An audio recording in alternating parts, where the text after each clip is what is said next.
Welcome back ناظرین programme کے پہلے چنک میں خاص طور پہ آزاد کشمیر کے اور پاکستان کے لوکل فرنٹ پہ جو پولیٹیکل سینیریو ہے اس حوالے سے تو بات کر رہے تھے. اسی حوالے سے تھوڑی مزید بھی ڈسکشن کریں گے. ہمارے ساتھ اسٹوڈیو میں جناب پروفیسر مشکور احمد صدیقی صاحب ہیں, سینئر تجزیہ کار ہیں, ماہر سیاسیات ہیں, اور جناب شیخ جو ہیں شیخ محمد یونس صاحب ہمارے ساتھ اسٹوڈیو میں سینئر تجزیہ کار ہیں. پروفیسر صاحب, سر آپ سے پروگرام کا سٹارٹ کروں گا دوسرا چنک. ذرا مجھے خاص طور پہ بڑی آپ ایکسپرٹیز رکھتے ہیں پاکستان کے ہسٹوریکل امپیکٹ کے حوالے سے بھی, آپ کیا سمجھتے ہیں کہ آزاد کشمیر کی کیا پاکستان کی جیو گرافیکل سچویشن کے اندر کیا ورتھ ہے, اور یہ سیاسی بحران جس طریقے سے بن رہا ہے یہ پاکستان کے اندر یا آزاد کشمیر کے اندر کس طریقے سے گراس روٹ لیول پہ وہ امپیکٹ کرے گا؟ جی اعوذ باللہ من الشیطان الرجیم. جی بسم اللہ الرحمن الرحیم. جی بہت شکریہ. جی آپ نے آزاد کشمیر کی بات کی ہے تو ہم آزاد کشمیر کو اور مقبوضہ کشمیر کو ایک ہی نظر سے دیکھتے ہیں کہ وہ سب اکٹھے ہیں, اور یہ بہت حساس معاملہ ہے اور پاکستان کی شہرت کا معاملہ ہے.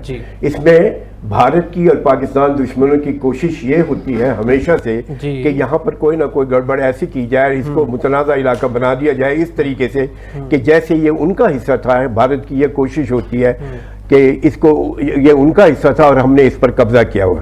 ویئر ایز جو ہمارا موقف ہے وہ بالکل مختلف ہے, اور وہ یہ ہے کہ جموں اور کشمیر جو ہے اس کا فیصلہ ہونا باقی ہے, اور یہاں پر جو پلیبسسٹ ہے وہ ہونی ہے, اور اقوام متحدہ کے قراردادوں کے مطابق اس کام کو پائے تکمیل تک پہنچنا ہے. اور جو آزاد کشمیر ہے نا جی, وہ علاقہ ہے جو آزاد کروایا ہوا ہے کشمیریوں نے بھارت سے, اور باقی کشمیر کا جو فیصلہ ہے وہ ہم اس کے منتظر ہیں. یہ تو اس کی اہمیت ہے. اور اس کے بعد اب جو معاملہ آپ نے فرمایا ہے کہ وہاں پر کیا صورتحال ہے, وہاں پر صورتحال جو ہے وہ کافی سیاسی طور پر پریشان کن بنی ہوئی ہے کچھ عرصے سے. اور جو آج کی صورتحال جو آپ دیکھ رہے ہیں, جو آزاد کشمیر کے وزیر اعظم ہیں ان کا اپنے وفاق کے ساتھ پورا جو ہے نا کانفیڈنس جو ہے نا وہ بریچ ہو چکا ہے, اور جو وفاق ان کو محسوس کرتا ہے کہ وہ اپنے فرائض پوری طریقے سے پورے نہیں کر سکے اور اپنی ڈیوٹی انجام نہیں دے سکے, جو ان سے توقع کی جاتی تھی وہ پورے نہیں کر سکے اپنے فرائض. اس وجہ سے وہاں پر سیاسی طور پر کون سے فرائض کی بات کریں؟ یہ فرائض جو ہیں ایک تو جو عوام کے متعلق ہیں, پاکستان کی جو ایک انٹرنیشنل معاملہ ہے کشمیر کے حوالے سے, اور جو پاکستان کا موقف ہے اس حوالے سے, اور جو پاکستان کی بیوروکریسی ہے, جو پاکستان کی ایڈمنسٹریشن ہے اس کے حوالے سے, اور پاکستان کے عوام کے حوالے سے, اور جو انہوں نے پرفارم کیا وہ معیار پر شاید ان کے پورے نہیں اترے. یہ وجہ ہے کہ وہاں پر تحریک عدم اعتماد کا جو ہے وہ پروگرام بن چکا ہے, اور ان کے پاس خیال کیا جاتا ہے کہ مطلوبہ جو ایک رکنیت ہے افراد کی وہ تعداد پوری ہے, اور یہ جو ہے نا ووٹ آف نو کانفیڈنس جو ہے وہ کسی وقت بھی پیش ہو سکتا ہے. ٹھیک ہے. شیخ صاحب, آپ کیا سمجھتے ہیں, آپ کا اس حوالے سے ذاتی کیا اسیسمنٹ ہے کہ جیسے پروفیسر صاحب بھی فرما رہے ہیں جو ٹرسٹ بریچ کا معاملہ ہے وفاق کا اور آزاد کشمیر کا, جو وہاں کی جو الیکٹیبلز ہیں, تو آپ کیا سمجھتے ہیں کہ کیا اس کے پیچھے عوامی فرائض میں کسی قسم کی نیگلیجنس تھی, یا جو جیسے ہم بات کرتے ہیں کہ وہ ایک فارورڈ بلاک کا حصہ چودھری انوار الحق صاحب جو کہ اسپیکر رہے تھے, میں بات کروں اسپیکر اسمبلی کی, جو اسپیکر قانون ساز اسمبلی تھی, تو وہ ان کا اعتماد عوام کے ساتھ بھی تھا, عوام کی ساتھ وہاں کے ممبران کے ساتھ بھی تھا, جس کی وجہ سے وہ وزیر اعظم بنے. اب کیا ایسا معاملہ بنا, آپ اس حوالے سے کیا سمجھتے ہیں؟ سب سے پہلے تو عمر صاحب آپ کا شکریہ, آپ نے اپنے پروگرام میں مدعو کیا. جناب میرا پوائنٹ آف ویو تھوڑا سا مختلف ہے, کافی زیادہ بحث چل رہی ہے. سب سے پہلے تو دیکھا جائے کہ پاکستان اس پوری جنگ میں یہ جو میں اس کو مفادات کی جنگ کہوں گا, اس مفادات کی جنگ میں پاکستان کہاں کھڑا ہوا ہے. اگر عمر صاحب آپ تھوڑا سا پیچھے جا کے اس سارے معاملے کو ذرا باریک بینی سے دیکھیں گے تو آپ کو یہ چیزیں بڑی ایک جس طرح ایک کتاب کے آپ پنے الٹتے ہیں ساری چیزیں کلیئر ہوتی واضح طور پہ نظر آئیں گی. سب سے پہلے تو آپ انوار الحق صاحب کی پرفارمنس پہ آئیں. جی انوار الحق صاحب بہت دفعہ میڈیا کے سامنے بھی آ کے یہ بات کر چکے تھے کہ میں کسی بندے کو نہ چائے پلاؤں گا نہ پانی پلاؤں گا، اور جو ان کی جو پرفارمنس تھی اس میں دو رائے پائی جاتی ہیں. کچھ لوگ کہتے ہیں کہ جی وہ انتہائی ڈیڈ آنیسٹ آدمی تھے، بہت ایماندار تھے، ایک رائے یہ پائی جاتی ہے. دوسری رائے یہ پائی جاتی ہے عمر صاحب کہ انہوں نے آج تک کسی بھی جو ان کے حصے دار ہیں اس گورنمنٹ میں جنہوں نے ان کو بنایا ان کو اکوموڈیٹ نہیں کیا، ان کو اکوموڈیٹ نہیں کیا. اب یہ جو پوائنٹ ہے نا جو میں ابھی آپ کو یہ میں نے آپ کو بتایا ہے، یہ سب سے زیادہ خطرناک ہے. اکوموڈیٹ نہ کرنے والا، اکوموڈیٹ نہ کرنے. بیسیکلی ہوا اس طرح ہے کہ جب یہ فارورڈ بلاک سے نکل کے باہر آئے، ان کو دونوں پیپل پارٹی نے اور نون لیگ نے جس طرح سپورٹ کر کے ان کو وزیر اعظم بنایا، جی تو اب وزیر اعظم بننے کے بعد کیا ہوا کہ نہ پیپل پارٹی کے کام ہو رہے تھے، جی نہ نون لیگ کے کام ہو رہے تھے، ٹھیک ہے.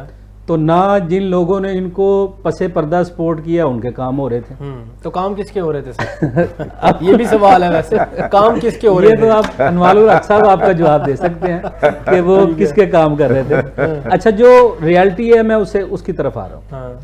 اب ہوا یہ کہ الیکشن نزدیک ہے، اب پیپلز پارٹی نے بھی جواب دینا ہے، نون لیگ نے بھی جواب دینا ہے، اور جو ان کے اتحادی ہیں انہوں نے بھی جواب دینا ہے. جواب انوار الحق صاحب نے تو نہیں نہ دینا. جی اب وہ الیکشن سر پہ آگے لوگوں کے کام نہیں ہو رہے. اور آپ یہ کہہ رہے ہیں جواب انوار الحق صاحب نے نہیں دینا؟ ہاں جواب انہوں نے دینا جس نے ان کو وزیر اعظم بنایا. ان کو وزیر سب سے پہلے تو پھر تحریک انصاف جواب دے، اس نے ان کو بنایا کیوں پہلے. میں یہ آن اے سیریس نوٹ سوال کر رہا ہوں. جی جی یہ پہلا سوال سب سے پہلے تحریک انصاف سے بنتا ہے نا. پھر جی بالکل تحریک انصاف نے ان کو ممبر اسمبلی بنایا. بالکل ممبر اسمبلی بنیں گے تو آپ وزیر اعظم کے امیدوار بنتے ہیں نا. بالکل ٹھیک ہے. اور دوسری بات پاکستان تحریک انصاف کے اندر یہ ایک المیہ پرانا ہی علمہ بن گیا ہے میرے خیال میں. ٹپیکل صاحب یہ پنجاب کے اندر بھی ایسے ہوا، یہ وفاق کے اندر بھی ایسے ہوتا ہے، پھر آزاد کشمیر کے اندر بھی ایسے ہوتا ہے کہ آپ کے اندر ہی فارورڈ بلاک بن جاتا ہے. آپ کو نو کانفیڈنس خان صاحب کی بھی یاد ہوگی، پرویز الہی کی بھی یاد ہوگی، اب یہ والا بھی معاملہ اس طریقے سے. اصل جو مفادات کی جنگ کی آپ نے بات کی ہے نا، تو میرے خیال میں جو الیکٹیبلز ہمارے ہیں اس کی اسکروٹنائزیشن کا معاملہ ہی ذرا سب سے پہلے میرے خیال میں بہتر کرنا چاہیے ہمیں. اس کا معاملہ پھر الیکشن کمیشن پہ جائے گا. الیکشن کمیشن پھر اس طریقے سے ایسے کینڈیڈیٹس کو نہ بھیجے ایوان کے اندر جو فارورڈ بلاک کا حصہ بنے. اب ڈیفیکشن کلاس کی ہم بات کریں نا اگر، تو یہ ڈیفیکشن آج میں نے اس پہ لیگل ریسرچ بھی کی as a law student. Defection class جو ہے وہ آزاد کشمیر کے آئین کے اندر ہے ہی نہیں. ڈیفیکشن کلاس صرف پاکستان کی ہماری اس سرزمین کے اندر ہے. آزاد کشمیر کے اندر آپ اگر پاکستان تحریک انصاف کیا ہے تو آپ کسی اور کو ووٹ کاسٹ کر سکتے ہیں وہاں پہ اسمبلی کے اندر. تو میرے خیال میں یہ بھی ترمیم جو ہے وہ ناگزیر ہے سر. اچھا یہ تو سارے معاملات ہیں جو میں نے آپ کو تھوڑے بہت بتا دی. جی عمر صاحب اب بات یہ ہوئی کہ جب دونوں پارٹیوں کے جو پی ٹی آئی کے لوگوں نے ان کو بھی سپورٹ کیا تھا ان کے بھی کام نہیں ہو رہے، ٹھیک ہے، تو وہ الیکشن جو آ رہا ہے اس میں وہ کس طرح لوگوں کو ڈیفینڈ کریں گے، اپنے مقصد لوگوں کو یہ بتائیں گے کہ ہم اتنی دیر حکومت کی ہے. تو جو میرے خیال میں میرا پوائنٹ آف ویو ہے، غلط بھی ہو سکتا ہے جی، میرے پوائنٹ آف ویو سے یہ سارا پیپلز پارٹی اور نون لیگ کا یہ پری پلان ہے. کیا پری پلان، کیا وجہ اس کی کیا؟ وجہ اس کی آپ کو میں نے بتائی ہے نا کہ نہ پیپلز پارٹی کے کام کر رہے تھے انوار صاحب اور نہ نون لیگ کے کام کر رہے تھے. ٹھیک ہے، تو اب انہوں نے جو تھوڑا ٹائم رہ گیا تھا اب لوگوں کو انہوں نے جواب دینا ہے. تو یہ سارا جو ہے نا معاملہ یہ اس طرف لایا گیا ہے اور پسے پردہ سارے معاملات پہلے سے ہی طے ہیں. ٹھیک ہے، آپ کا پوائنٹ آ گیا. میں آپ کی طرف آتا ہوں. پروفیسر صاحب ذرا مجھے یہ بتائیں، جیسے شیخ صاحب فرما رہے ہیں پری پلانڈ ہے، اصل وجہ یہ ہے کہ وہ انوار الحق صاحب سیدھی سی بات ہے وہ پیپلز پارٹی کی نہیں سن رہے، نون لیگ کی سن نہیں رہے، وہ اپنی کر رہے ہیں. لیکن ایک بات یہ ہے کہ وزیر اعظم شہباز شریف صاحب کی جو ملاقات، جو کمیٹی انہوں نے بنائی تھی، جو ملاقات کر کے آئی ہے عوامی ایکشن کمیٹی، جو وہاں پہ سٹرائک کر رہی تھی، روڈوں پہ ہڑتال کر رہی تھی، وہاں پہ پہیہ جام تھا، اس میں یہ بات کی گئی کہ جو وزیر اعظم صاحب ہے یا ان کی جو کابینہ ہے، یہ وہ کابینہ ہے، یہ وہ ساری کابینہ بنی جو پی ٹی آئی کے اندر ان کا فارورڈ بلاک بنا تھا. مطلب کہ اگر 20 سے 25 میرے خیال میں، مجھے کنفرم نہیں ہے وہ اعداد و شمار، جتنے بھی افراد ممبران ساتھ آئے تھے فارورڈ بلاک کا حصہ بنے تھے وہ سب کو منسٹرز بنایا گیا تھا, نوازا گیا تھا ان کو. آپ کیا سمجھتے ہیں, کیا وہ عوامی بات جو کی گئی ہے کہ یہ تو کام سسٹم ٹھیک نہیں کر رہا, ٹھیک ہے, بیوروکریسی ان کے خلاف ہوگی, کیا اس میں صداقت ہے یا وہ شیخ صاحب والی بات ہے جو وہ فرما رہے ہیں؟ دیکھیے جی, جو معاملہ وہاں کے حکومت کا ہے کہ وہ عوام الناس کے کام تو ان کا سب سے بڑا فرض ہے, اولین ترجیح ہے, بالکل اولین کام ہے, وہ تو ان کا فرض ہے, وہ ان کو کام کرنا چاہیے. جی. باقی اگر کوئی ذاتی معاملات ان کے ہیں اور بیگم صاحبہ کے کام کرنے ہیں خالی یا اپنے عزیزوں کے کام کرنے ہیں, دیکھیں یہ سیاست میں ایسی باتیں نہیں ہوتی میں نے کسی کو چائے نہیں پلانی. بھائی آپ وزیر اعظم ہیں, آپ چائے بھی پلائیں گے, کھانا بھی کھائیں گے, کھلائیں گے بھی, اور دوستوں سے ملاقات بھی کریں گے, ملکی مفاد میں باتیں بھی کریں گے, منصوبے بھی بنائیں گے. یہ سارے فرائض آپ کے ہیں. آپ پاکستان کے ساتھ جو آپ کا تعلق ہے آپ اس کو بھی نبھائیں گے. یعنی آپ اگر تعلق ہی نہیں نبھانا چاہتے, اپنا فرض ہی نہیں ادا کرنا چاہتے, پھر ووٹ آف نو کانفیڈنس تو آئے گا نا. کہ پھر وہ اتنا حساس علاقہ ہے آزاد کشمیر کا, اس کو ایسے نہیں چھوڑا جا سکتا. اور جہاں تک آپ نے بات فرمائی ہے کہ پی ٹی آئی کی جی یہ سب وہ لوگ تھے, تو اتفاق سے اگر وہ لوگ آ گئے ہیں تو انہوں نے تو آپ دیکھا ہے, آپ نے خود بھی فرمایا ابھی تھوڑی دیر پہلے کہ انہوں نے پنجاب میں کیا کیا, مرکزی حکومت میں کیا کیا, کے پی کے میں انہوں نے کیا کیا. جہاں دیکھو رسا کشی, لڑائی جھگڑا اور اس قسم کی بات چل رہی ہے, تو یہ ملک کے لیے بہت نقصان دہ ہے. اور یہ اس کو ان کو سوچنا چاہیے کہ وہ اپنے رول کو پاکستان کے لیے اپنے اندر لچک پیدا کریں اور ملکی مفاد کو سامنے رکھیں. ٹھیک ہے. اچھا, ہم یہ آزاد کشمیر کے حوالے سے تو پروفیسر صاحب بات کر رہے ہیں, ذرا اب ہم ادھر اپنے معاملات میں بھی تھوڑا سا دیکھ لیتے ہیں, وہ بھی ہمارے اپنے ہی ہیں. اچھا, اس میں یہ بتائیں اب جو وفاق کے اندر ہونے جا رہا ہے, جس طریقے سے مولانا فضل الرحمان صاحب کی ملاقات ہوئی بلاول صاحب سے, وکٹ کے دونوں طرف کھیلنے کی تیاری, آپ نے سمجھتے کہ اخلاقیات کے دائرے سے کیا, میں تو کہتا ہوں مورل پرنسپلز پھر میرے خیال میں ان کا فقدان ہو جائے گا کہ آپ کے گورنرز بھی ہیں پیپلز پارٹی کے, صدارت بھی ان کے پاس ہے, دونوں ایوانوں کے اندر بھی اگر ہم سپیکرز کی بات کریں, ڈپٹی سپیکرز کی بات کریں تو ان میں بھی ان کا حصہ ہے. آپ جو بینیفیشری آپ وفاق کے ہیں, حکومت کے بینیفیشری ہیں, پھر آپ یہ چال کریں کہ آپ پھر اپوزیشن لیڈر بھی اپنا بٹھا دیں, تو پھر میرے خیال میں وہ طریقے انصاف کو دیوار میں دے لینے, وہ کہتے ہیں نا کہ آپ نے ان کو ایک سائڈ پہ کر دی ہے. یہ پھر آپ کیا سمجھتے ہیں اس حوالے سے؟ بات یہ ہے جی کہ یہ میں نااہلی سمجھوں گا پی ٹی آئی کی کہ وہ انہوں نے ایسا رویہ اختیار کیا ہوا ہے کہ ان کی جگہیں دوسرے لیتے جا رہے ہیں. ٹھیک ہے. اگر وہ اپنا رول صحیح پلے کرتے تو یہ ان کا کام تھا کہ ان کا رول بہت بڑا تھا اور بہت اپوزیشن کا صحیح رول ادا کرتے. انہوں نے وہ رول ادا نہیں کیا. اب گورنمنٹ اور اسٹیبلشمنٹ اور جو بہت حد تک پاکستان کے عوام بھی یہ سمجھنے میں حق بجانب ہے کہ جو پی ٹی آئی ہے انہوں نے اس رول جو وہ رول پلے کر رہے ہیں وہ ایسا نہیں ہے کہ جو پاکستانیت اور قومیت کے لیے ٹھیک ہو. وہ سمجھتے ہیں کہ یہ رول نیگیٹو جا رہا ہے.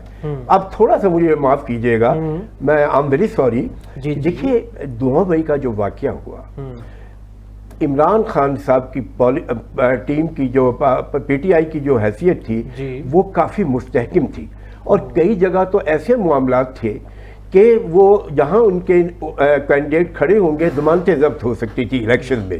لیکن جو وہ انوالومنٹ انہوں نے فوج کے خلاف کی, تو پاکستان کے عوام ان چیزوں کو سامنے دیکھ رہے ہیں اور ان کے اس رول کو دیکھ رہے ہیں. پھر افغانستان کے ساتھ جو معاملے پاکستان کے وہ جو کے پی کے میں جو ہو رہا ہے, اس میں بالکل کوئی دو رائے نہیں ہے کہ تو اس وجہ سے ultimate protectors of the nation of the Pakistan, اس وجہ سے اس وجہ سے گورنمنٹ بھی نہیں چاہتی کہ ان کے رول کو آگے بڑھایا جائے, اور اسٹیبلشمنٹ بھی نہیں چاہتی, اور میرے خیال سے کافی حد تک عوام بھی نہیں چاہتی. آ گیا پوائنٹ آپ کا.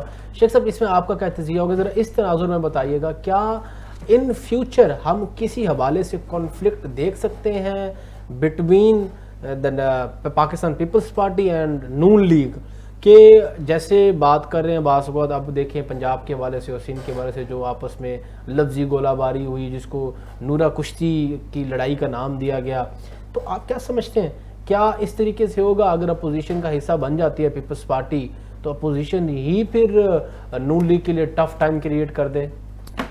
اچھا عمر صاحب, اس میں کیونکہ شیخ صاحب سوری ٹو انٹرپٹ یو, یہ پاکستان کی سیاست ہے, اس میں میرے خیال میں کوئی پتہ نہیں چلتا وقت تبدیل ہونے میں, کچھ بھی ہو سکتا ہے.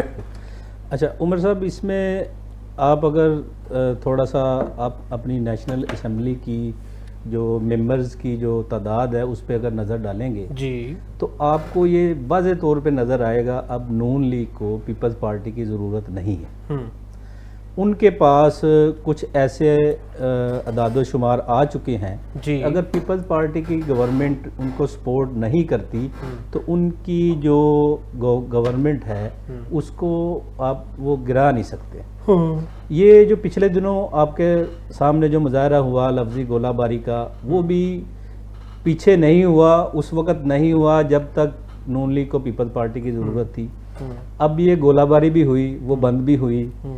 اب میرے خیال میں یہ جو آج بلاول صاحب کی اور فضل الرحمان صاحب کی ملاقات ہوئی ہے اپوزیشن لیڈر کے حوالے سے، بالکل آپ نے ٹھیک فرمایا، یہ وکٹ کے دونوں طرف کھیلنے کا پلان تیار کر لیا گیا. اچھا ٹھیک ہے. ان کے پاس گورنرشپ بھی رہے گی، ان کے پاس وزارتیں بھی رہیں گی، اپوزیشن میں بھی رہیں گے، ان کے پاس اپوزیشن بھی رہے گی. اور جواز یہ ہے کہ ہم سسٹم چلانا ملک کے وسیع تر قوم مفاد میں یہ پارٹی کے پاس رہیں گے. تو اگر آپ ان چیزوں کو ذرا تھوڑا سا ڈیپلی جا کے دیکھیں تو میرے خیال میں اس وقت جو پیپلز پارٹی اور نون لیگ جو ہے نا وہ ایک ہی پیج پر ہیں. وہ آزاد کشمیر کا معاملہ ہو، وہ آپ کی وفاقی گورنمنٹ کا معاملہ ہو، وہ آپ کا پنجاب کا معاملہ ہو، وہ آپ کا سندھ کا معاملہ ہو، میرے خیال میں یہ جو صرف اور صرف جو معاملات اب لوگوں کے سامنے آ رہے ہیں وہ عوام کو بیوقوف بنایا جا رہا ہے. عوام کو بیوقوف بنایا جا رہا ہے. جی پروفیسر صاحب، ذرا پاکستان افغانستان کے حوالے سے تھوڑی سی بھی ڈسکشن میرے خیال میں ضروری ہے. چوتھی نشست استنبول کے اندر ہوئی ہے، ابھی تک کوئی مثبت پیش رفت ہو نہیں سکی.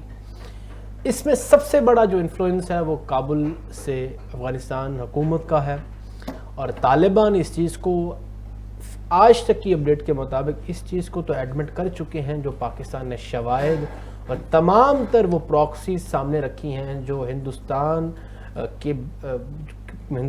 کے جو ہے وہ ہندوستان کو بینیفیشری بناتی ہے اور ہندوستان کے ہتھ کنڈوں سے وہ چلتی ہے. اب لیکن وہ تحریری طور پر یا کہ جو ہے وہ پاکستان جس طریقے سے معاملات کو نیگوسیشن بڑھانا چاہتا ہے وہ اس پہ ایڈمٹ نہیں ہو پا رہے، ابھی تک بھی وہ انڈورس نہیں کر رہے اس چیز کو. یہ پھر معاملہ کس طریقے سے جائے گا؟ جو ثالث ہیں اس میں یا میزبان ہیں وہ پھر اس چیز کو، اس تاثر کو کس طریقے سے پھر مڈل ایسٹ کے اندر یا پاکستان اور ہم بات کریں افغانستان یا تمام مسلم برادر کنٹریز کے اندر وہ پھر کس طریقے سے یہ پورٹرے کیا جائے گا؟ جی اس گفتگو کے لیے جی کئی ادوار ہو چکے ہیں. ٹھیک ہے. اور اس پر کوشش کی جا رہی ہے کہ اس پر کوئی معاملہ اور معاہدہ ایسا ہو جائے کہ جو سکون مل جائے دونوں طرف سے، بارڈر کو اور عوام کو اور دونوں ریاستوں کو. لیکن یہ جیسے آپ نے فرمایا ہے کہ جو بھارتی جو ایک موقف ہے کسی نہ کسی طریقے سے وہ سامنے آ جاتا ہے، اور گفتگو میں جب بھی بات آگے بڑھنا شروع ہوتی ہے تو وہ کابل سے نئی ہدایات آ جاتی ہیں اور وہ پھر معاملہ لٹک جاتا ہے. تو ان کو ذمہ داری کا احساس کرنا پڑے گا. اور پاکستان کی جو حیثیت ہے، جس طریقے سے وہ ہمارے افغان بھائی، وہاں کے عوام مسلمان، ہم نے ہمیشہ ان کا ساتھ دیا ہے، اس چیز کو ان کو مد نظر رکھنا ہوگا. اور سب سے بڑی بات یہ ہے کہ آپ یہ دیکھیں جو افغانستان کی حکومت ہے ان کو ابھی تک یونائٹڈ نیشن بھی تسلیم نہیں کرتی، اور دنیا میں بھی ان کو تسلیم ایسا نہیں کیا جا رہا ہے. تو ہماری تو پھر بھی یہ دیکھیں کہ ہم ان کے ساتھ پھر بھی چل رہے ہیں اور تعاون کر رہے ہیں اور ان کو شیلٹر دینے کی بھی کوشش کرتے ہیں، ان کی بھلائی کے لیے، ان کی تجارت کے لیے، ان کے کام کے لیے. لیکن آخر کب تک؟ وہ پاکستان کو چاہیے اب اپنے دوست ممالک کو، چائنا کو، ایران کو، اور اسی طریقے سے سعودیہ کو اور ہمارے جو دوست ممالک ہیں ان کو ہم بیچ میں ڈالیں اور ان کو کہیں کہ جی ان کو کسی طریقے سے معاملات کو سیدھا کروائیں. اور اگر وہ نہیں سیدھے ہوتے تو یہ آخری کوشش پاکستان کی پھر یہی ہوگی کہ جی وہ اپنے بندے تو ہم اپنے شہید نہیں کروانے، یا ہم نے معاملات تو خراب نہیں کروانے، اپنی سرحدوں کو تو خراب نہیں کروانا. تو وہ اس کا پھر الٹیمیٹ یہ ہے پھر پاکستان کو سخت ایکشن کرنا ہی پڑے گا. اور جس کو میری یہ خواہش ہوگی کہ وہ اس کے بغیر یہ کام ہو جائے تو زیادہ بہتر ہے. ٹھیک ہے شیخ صاحب، اس میں آپ کا کیا پوائنٹ آف ویو ہے اس حوالے سے؟ اچھا عمر صاحب، اس میں اگر آپ سارے معاملات کو انٹرنیشنل لیول پہ دیکھیں تو بیسیکلی یہ آپ کے مذاکرات افغانستان سے نہیں ہو رہے، ٹھیک ہے، یہ آپ کے انڈائریکٹلی مذاکرات انڈیا سے ہو رہے ہیں، انڈیا سے ہو رہے ہیں، بڑی واضح بات کی ہے۔ اس میں جب تک آپ اب دیکھیں ادھر افغانستان کے ساتھ ہمارے استنبول میں مذاکرات ہو رہے ہیں، ادھر جو ہے نا ہمیں یہاں 2 دن کے لیے اپنی جو پروازیں ہیں وہ ہمیں ہماری جو ایئر اسپیس ہے وہ ہمیں بند کرنی پڑ رہی ہے، اور وہ مشقیں جو ہے نا وہ کبھی گراؤنڈ پہ کرتے ہیں، کبھی ایئر میں کرتے ہیں، اور بیسیکلی اس سارے معاملہ کے پیچھے جو ہے نا وہ اس طرف آپ کو نظر دیکھنا پڑے گا، کہ اس معاملے کی سنگینی کو دیکھنا پڑے گا کہ جب تک آپ انڈیا کا کوئی بندوبست اچھے طریقے سے نہیں کریں گے تو یہ تو دیکھیں یہ تو ایک کرائے کے سمجھے قاتل ہیں، یہ جو میں افغانستان کو میں تو بڑے واضح الفاظ میں کہوں گا یہ تو کرائے کے لوگ ہیں، ان کے ساتھ مذاکرات کرنے کا کوئی فائدہ نہیں ہوگا حکومت تو ان کی ہے، جب تک آپ اس کے بیک اینڈ پہ بھی چیزیں جو ہے نا اس کو نہیں دیکھیں گے۔ اب آپ دیکھیں کئی ادوار ہو چکے ہیں، کئی مقصد نشستیں ہو چکی ہیں، کوئی ان کا نتیجہ نہیں آ رہا، وہ افغانستان والے پھر کیا ہی ہو سکتا ہے نا، آپ کہہ رہے ہیں کہ ایک طرف ہم ان کے ساتھ مذاکرات نہ کریں تو دیکھیں جو اکراس دی بارڈر ہوا وہ بھی معاملہ ہم نے دیکھ لیا، اب ان کے ہی مطالبے پہ ہم نے سیز فائر کیا، سیز فائر کے بعد اب یہ دیکھیں کہ ثالثی جو ہے وہ ترکیہ کر رہا ہے اور میزبانی اس میں قطر نے سٹارٹ کی تھی، پہلی نشست وہاں پہ ہوئی تھی، بے شک۔ تو اب اگر میرے خیال میں اس نیگوسیشن کے اندر کسی قسم کا ڈیڈ لاک آتا ہے اور کسی حوالے سے بھی کنسنسس بلڈ نہیں ہوتا تو یہ جو بات پاکستان پہلے ہم مقامی سطح پر کرتے تھے تو وہ بین الاقوامی سطح پر وہ چیز اس میں میرے خیال میں طالبان کو پھر شکست ہوگی، اس میں مسلم برادر کنٹریز کو بھی پتہ چلے گا۔ اصل میں اس میں عمر بھائی اس طرح ہے نا کہ یہ بیسیکلی ہے تو ہمارے مسلمان بھائی وہ ہمیں نہیں سمجھتے، ہمارا تو دیکھے ہم نے کس طرح ان کو سپورٹ کیا ہے، رشیا کے ساتھ تھے معاملات جو بھی تھے، کس طرح پاکستان ان کے ساتھ کندھے سے کندھا ملا کے ان افغان بھائیوں کے ساتھ کھڑا رہا، لیکن یہ ان کو سوچنا چاہیے، انہوں نے پاکستان کی جو قربانی ہے، جو پاکستان کی جو پاکستان نے ان کے لیے اپنے جو بھی کیا ہے ان کے لیے، اگر اس کو دیکھا جائے تو یہ تو کسی صورت ان کو یہ اس طرح کرنا نہیں چاہیے کہ یہ جس طرح کے معاملات یہ KPK میں کوئٹہ میں یہ افغان طالبان کی طرف سے ہوتے ہیں تو یہاں سے تو ہمیں کوئی ریزسٹنس آنی نہیں چاہیے، ٹھیک ہے۔ پاکستان کے لوگ تو افغانستان کو کابل کو اپنا دوسرا گھر سمجھتے تھے، ٹھیک ہے، لیکن یہ ایسے کو معاملات ہوئے ہیں، اب پیسے کی اب ایسی چیزیں کوئی انڈیا کی طرف سے ان کو کوئی چیزیں دکھائی گئی ہیں یا ان کو کوئی ایسی آفرز دی گئی ہیں، وہ جو ہمارا ان کے ساتھ پرانا رشتہ تھا، پرانے جو ان کے ساتھ تعلقات تھے، جو ہم نے ان کے ساتھ جو قربانیاں دی تھیں ان کے لیے، وہ سارا کچھ وہ فراموش کر چکے ہیں۔ ٹھیک ہے، thank you so much. Programme کا وقت ختم ہونے کو ہے، پروفیسر صاحب آپ تشریف لائے، شیخ محمد یونس صاحب آپ تشریف لائے۔ ناظرین اچھا یہ بات آج یہ ایک چیز واضح ہوتی ہے کہ طالبان کی ہٹ درمی جو ہے وہ اب سب کے سامنے تو آ چکی ہے۔ ہم ایک بات کہتے ہیں کہ ہم اگر افغانستان کے احوال کے حوالے میں ڈسکشن کریں تو وہاں پر مقامی سطح پر فنڈامنٹلز کا اتنا فقدان ہے کہ آپ وہاں پر ایک خاتون کو اجازت نہیں ہے کہ وہ تعلیم حاصل کر سکے۔ جو طالبان ایک نیریٹو بلڈ کرتے ہیں بین الاقوامی سطح پر کہ پاکستان طالبان حکومت یا وہاں کے طالبان باسیوں کے لیے مشکلات کھڑی کرتے ہیں، تو خدا را میرے خیال میں یہ چیز اب ایڈمٹ ہو جانی چاہیے کہ اب طالبان حکومت کو اپنے سرزمین کا سوچنا چاہیے بجائے کہ وہ پراکسی بن کے انڈیا کا پاکستان کے لیے مسائل کھڑا کرے، کیونکہ پاکستان تو وہ ہے جو تھانے دار بننا چاہتا تھا، انڈیا ہندوستان اس کو بھی ناکے چنے جو ہیں وہ چبوا دیے تھے۔ اپنے میزبان عمر شریف لغاری کو اجازت دیجیے، انشاءاللہ کل آپ سے پھر ملاقات ہوگی۔ اللہ نگہبان، پاکستان زندہ باد۔